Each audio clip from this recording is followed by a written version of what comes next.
మందిరానికి వచ్చాం, వచ్చిన వాళ్ళు ఎట్టా వచ్చారో వెళ్ళేటప్పుడు అని ఉసూరు అంటే అట్టకి వెళ్తున్నారు. కానీ బైబిల్ చెప్తుంది సన్నిధిలో ఏముంది?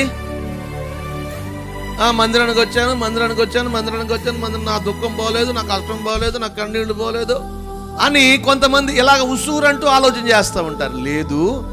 లేదు, ఆ సన్నిధి నువ్వు అనుభవిస్తేనే కదా ఆ సన్నిధిలో ఉన్న సంతోషం అనుభవించేది. నువ్వు గట్టిగా స్తోత్రం చెప్తారా?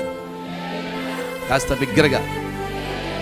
ఇప్పుడు నా ప్రభు అంటారు, నా సన్నిధి నీతో ఉంటే ఆ సన్నిధిలో సంతోషం ఉంది, ఆ సంతోషము చేత నేను నిన్ను ఉల్లసింపజేస్తాను. హల్లెలూయా.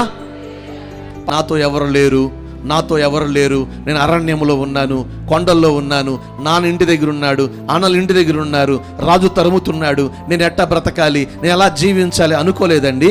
ఒకటే ఆలోచన, దేవుని సన్నిధి తనతో ఉందని ఎరిగి ఆ సన్నిధిని లోన ఆనందాన్ని పోగొట్టుకోకుండా తను ఎక్కడున్నాడో, ఎక్కడ నివసిస్తున్నాడో, ఆయన చుట్టూ ఏం ఆవరించి ఉందో, ఆయన సన్నిధి ఉందన్న గ్రహించుకుని ఎప్పుడు చూచినా పాటలు పాడుతూనే సంతోషంతోనే ఉన్నాడు. హల్లెలూయా, హల్లెలూయా.